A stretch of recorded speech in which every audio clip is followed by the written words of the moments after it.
Hello and thank you for joining us. I'm Wilson Stribling. Welcome to another edition of At Issue, where we discuss and debate the critical issues facing the state of Mississippi and how these issues affect you. And we want you to share your opinions and comments with us. Just go to facebook.com/MPB Online News. On Twitter, our handle is @MPB News. Also, visit our webpage, mpbonline.org/issue. At issue tonight, the controversial Kemper County Energy Facility. It's a project that has gained a lot of attention, both good and bad. The facility is designed to turn coal into gas in order to generate electricity, and it was to be a national model for clean coal technology. But the project is now under intense scrutiny.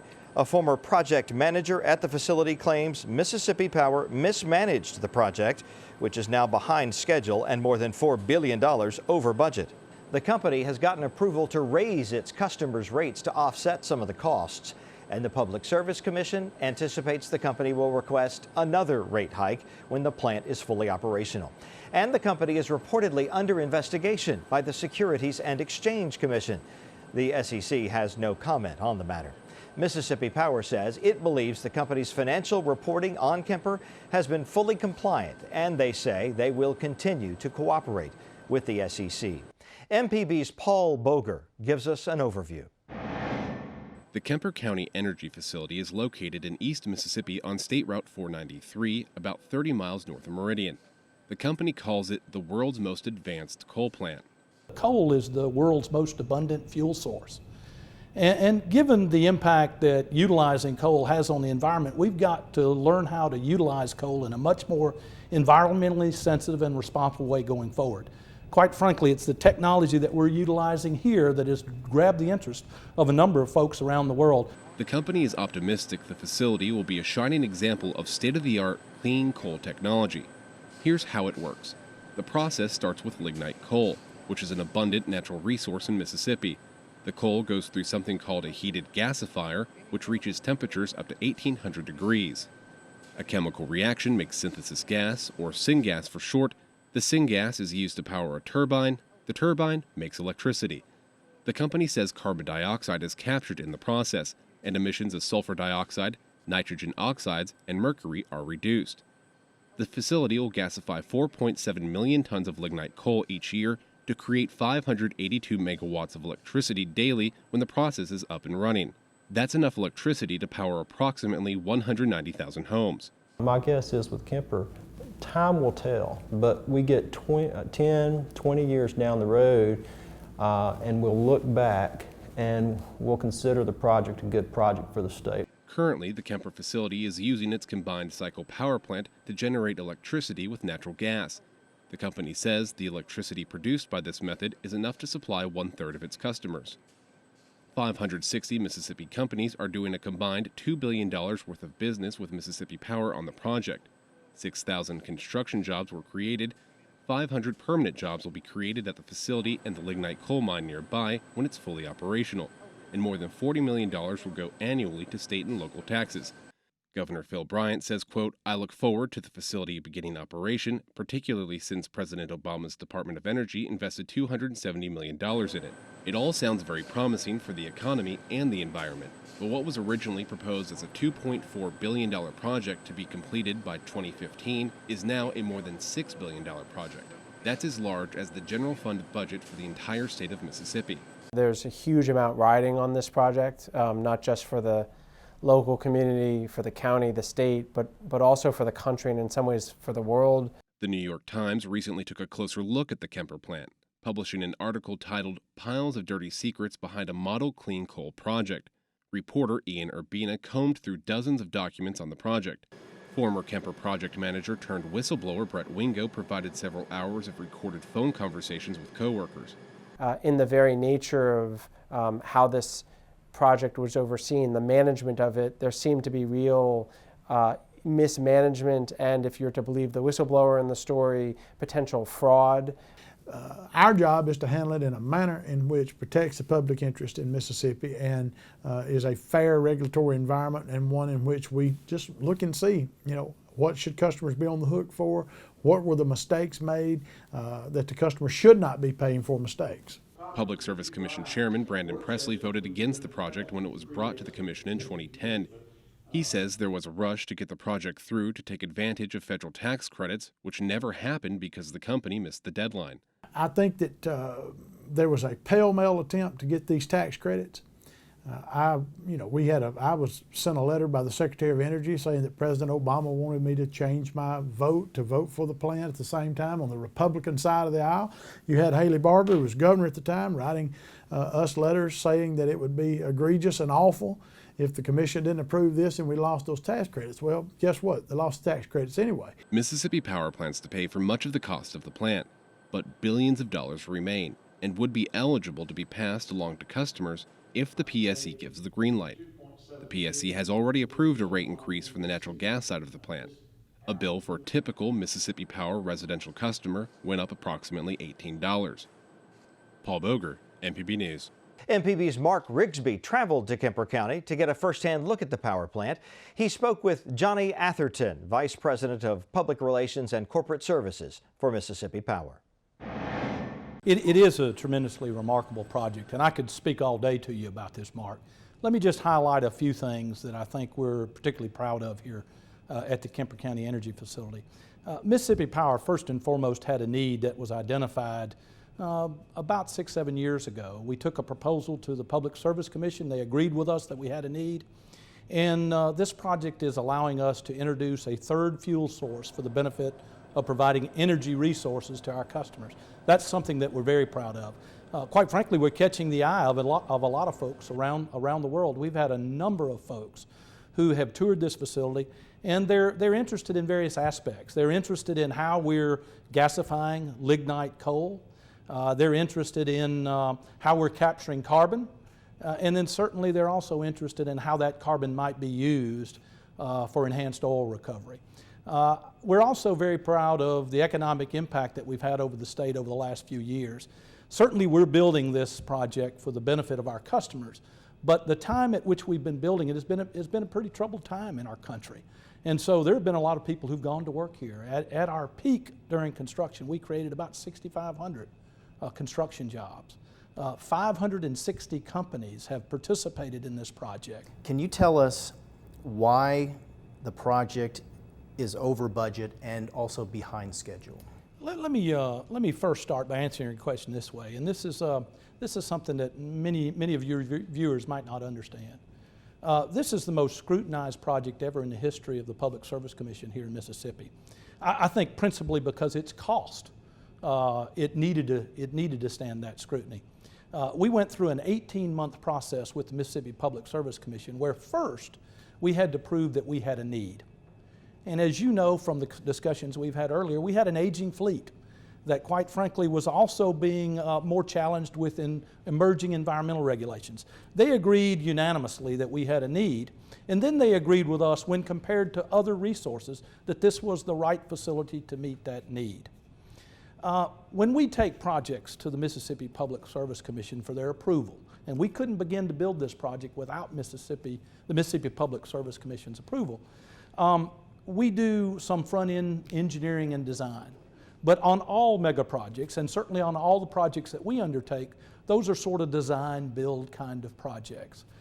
The difference between other projects that we do, whether they be transmission lines or substations or natural gas-fired facilities that we built before, the difference in those projects and this was first of a kind, where we're taking different technologies and integrating them to produce electric energy for our customers. And I would tell you that if we made any errors in judgment at all, any missteps, is that when we took that proposal to the commission, we were only at between 10 or 15% of design. And so I think it's the little engineering that we had done at that particular point in time that has sort of come back to haunt us a little bit in terms of cost and schedule. So if there was anything that we could point our finger to in terms of missteps, is that we didn't have this plant fully designed or more robustly designed on the front end that would have probably led to better information in terms of schedule and cost. Then why was there such a rush, do you think?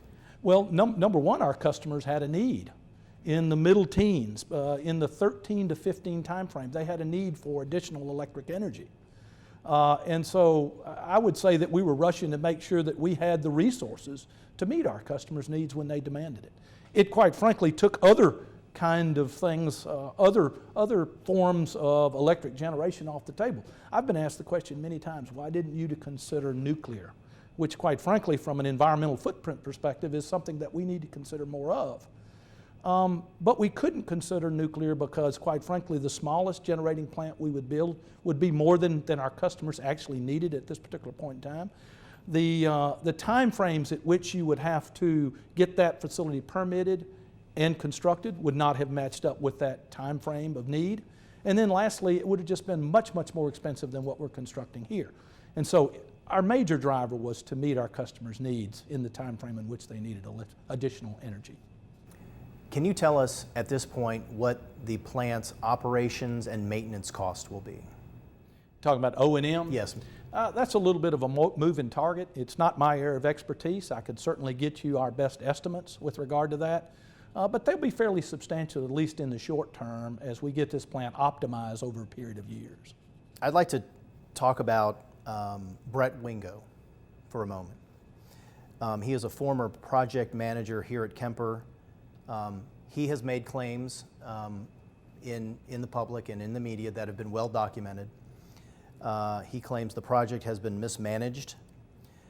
I'd like to know what Mississippi Power's official position is on Brett Wingo and his statements. Let me offer this perspective to you. Whenever any employee, Brett Wingo or others, bring an issue that concerns them to the table, that's something that we take very, very seriously. And with regard to Brett Wingo's claims, we investigated those internally through our concerns program. We felt that we really needed to do even more than that, so we brought in some third parties to investigate his allegations and claims. The Mississippi Public Utility staff investigated his claims and accusations as well. Many of the things that he claimed were well documented, we already knew of, and I think the thing that I would want to make sure that you're aware of is that none of his claims were substantiated. None of his claims were supported by facts. And so our official position on his claims is that they were not supported by facts and they were not substantiated. We did take his concerns very seriously on the front end, but quite frankly, we found no basis for his claims. The Public Service Commission approved a rate increase for the natural gas side, the costs associated with the natural gas side of the Kemper facility. Will Mississippi Power ask the PSC for another rate increase to cover the cost of the coal gasification part of the plant? Yeah, let me expound on what the Public Service Commission actually did. You say the natural gas part of this facility. What the Public Service Commission enacted in terms of a rate increase back in December of last year had to do with the in-service assets. Let me explain what the in-service assets are. Our electric generating equipment that has been producing energy for the value of our customers for better than 2 years was an in-service asset. The transmission facilities that carry that energy back to our service territory, to our customers, was an in-service asset. The water pipeline that we use for cooling water that comes to us from the city of Meridian, those were all in-service assets. In their review, they found that our expenditures were prudent with regard to those assets. They found out that those assets were used and useful, and by virtue of those findings, they allowed us to recover the cost and get a return of those costs from ratepayers or from customers. So that's what they've approved, and we think they acted very, very prudently on their part to do that. When you ask about the balance of the plant, sort of the middle of the plant and the front end of the plant, where, quite frankly, that's where the proprietary technology is. That's where we're converting lignite into synthesis gas, which, by the way, we did within the last month or so. And the cleanup, the part of the plant that cleans that gas stream up so that we don't emit things into the atmosphere that we otherwise would. When we have those parts of this plant online and they operate for some period of time successfully, then I think the Commission would at some point receive a proposal from us of how we want to recover those costs associated with those facilities. I think it's safe to say that it'll be some period of time before they have that proposal before them. Won't probably be in 16, probably more like 17. But the Public Service Commission will address those issues if and when that time comes, which we expect it'll be in sometime in 2017. So the short answer is yes. We will ask for full recovery of all of our prudently incurred costs that are deemed to be used and useful, yes. Well, then that would lead me to the next question. Do you think the clean coal technology side of the plant, the costs associated with that, or the two other phases that you just referred to, those costs were prudent, and also the utility will be used and useful? The Public Service Commission will have to make that determination, Mark. We will have to prove in our case before them that all of our actions and all of our expenditures were prudent. I'm not predisposed as to what the Commission may or may not decide with regard to all of that they will review. I'm not predisposed as to what they will determine is used and useful, but I do know this, that before rates are impacted, they will have to make both of those determinations. Now, we feel going in that our actions were prudent. They may disallow certain ones, but we will tell you going in, and we would tell the Commission that we believe our actions were prudent, they were in the best interest of customers, and that we hope that they would find that those assets that we've put on the ground, that we've constructed for our customers, will in fact be found used and useful. And they will have to make that determination before rates are impacted in any way. You talked earlier about the plant producing its first syngas. Right. How exciting is that? It was a tremendous milestone. You know, many of our opponents, folks who have been fighting us at every turn, quite frankly believed that we couldn't produce syngas from lignite coal. And we did that within the last month or so.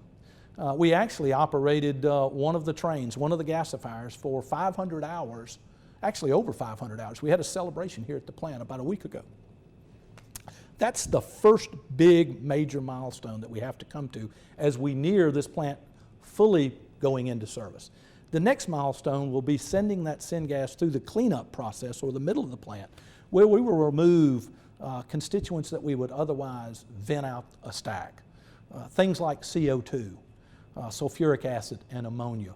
We'll capture those in the middle of the plant, and quite frankly, we have off-takers who will buy those compounds from us, which will serve to reduce the cost of the energy here at the facility. That'll be the second big milestone. And then the last milestone is sending that clean synthesis gas to the generators to produce electric energy. And we expect that all of that will take place between now and the end of October. Johnny, thank you very much for being on At Issue. Thank you very much, Mark. I appreciate you being here. Joining us now is former Kemper County Project Manager Brett Wingo. We thank you for joining us on At Issue. Thank you. Do you like being called a whistleblower? I do not like the term. I did not start out blowing a whistle. I started out talking to my coworkers, to my direct managers about serious concerns regarding our financial reporting. At what point did you start raising concerns about the project? Well, as a team, we all started raising serious concerns in 2012 because even the engineers on the project could see that the progress at the job site was not, did not look like we would hit our May 1st, 2014 finish date. Give us an example of something that wasn't on schedule when you went to the site and you realized that you're behind. The first thing people noticed was that a lot of the pipe that we were hanging, when you build a multiple story structure and you run pipe through it at different levels, you have to support it. You don't just lay it on the ground. It's usually over your head. So it has to be supported by something called a pipe hanger. We saw a pipe in the gasifier structure that was being held up by cables and ropes. I mean, it was not a good look. And when you talked to construction about what was going on, which you didn't have to talk to them, they were actively complaining. They said they weren't getting enough pipe or pipe hangers to build the plant. This was happening in 2012, so that was the first visible sign of something at the site. But probably the biggest thing for me personally that tipped me off, something is terribly wrong with our schedule. We were told that in the gasifier area, particularly in the gasifier structure where the gasifier is installed, this is the huge 200-foot tall, 10-foot wide vessel that gasifies the coal. It's the centerpiece of the new technology. We were told that in late 2011 that we had no time to lose on that, because every day we lost in that particular area of the plant, we would lose on the back end of our schedule. In other words, we would miss our May 1st, 2014 COD date. Well, in 2012, we had major refractory failure issues at our fabricator.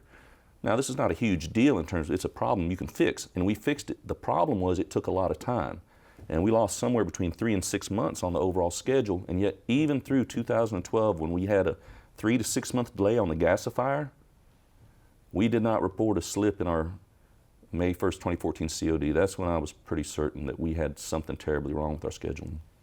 So when you went to your supervisors with this concern about the quality of the work and the timeline that Right. you were trying to work within, what was your reaction?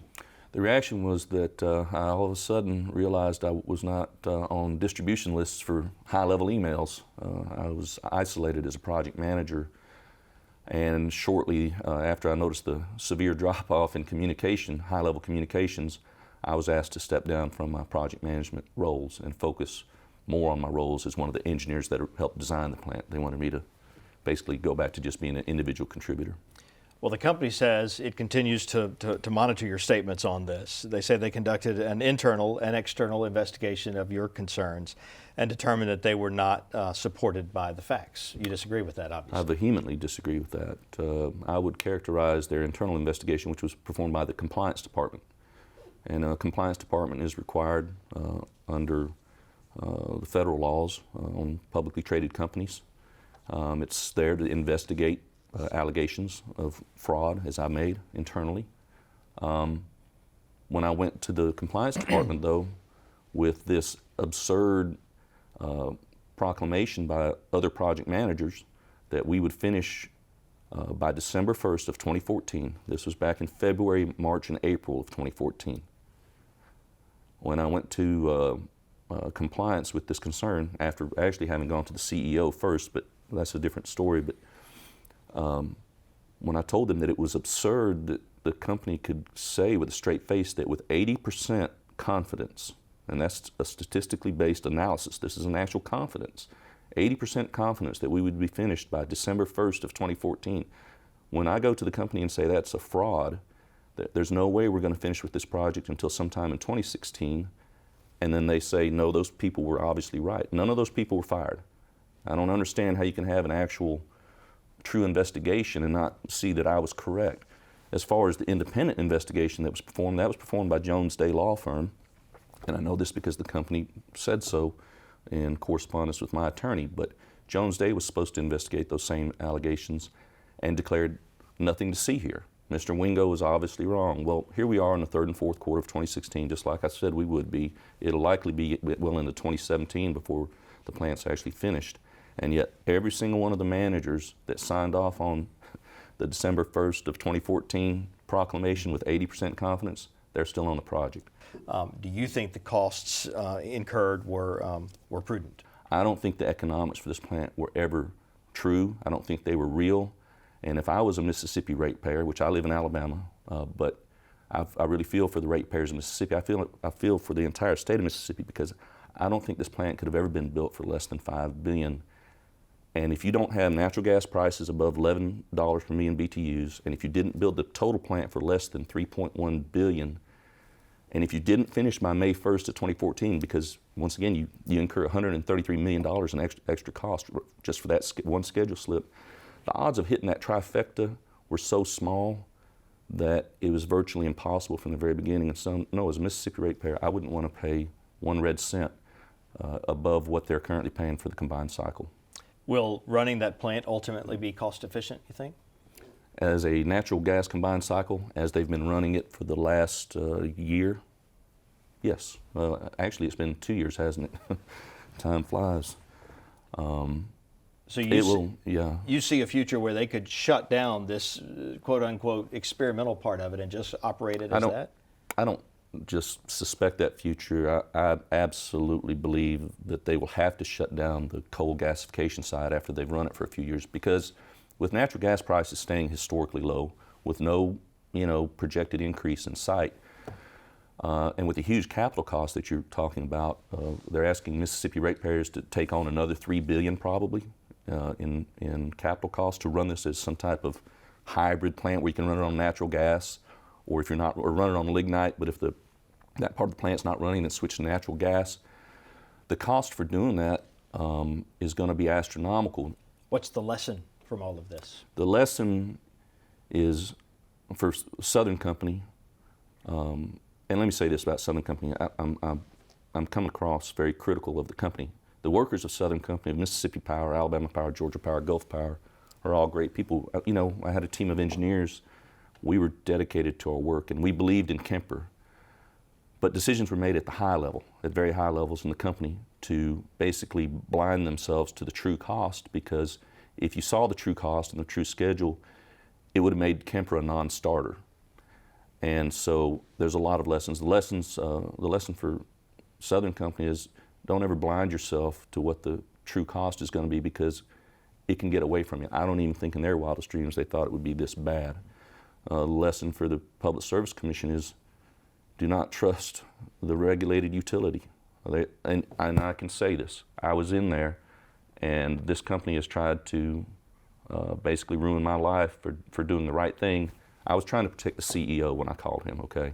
Because I knew that there were criminal penalties for certifying the financials based on that 2014 COD. So I was trying to protect him, and the reward has been for them to try to destroy my career. Project manager, former project manager for the Kemper County Power Plant, Brett Wingo. Thank you so much for your time. Thank you. For more information on the Kemper County Energy Facility, go to our website, mpbonline.org/issue. You can find the full-length interviews we conducted with the people on this program, as well as additional information and links. But for now, we are out of time. Join us next week for another edition of At Issue. Good night.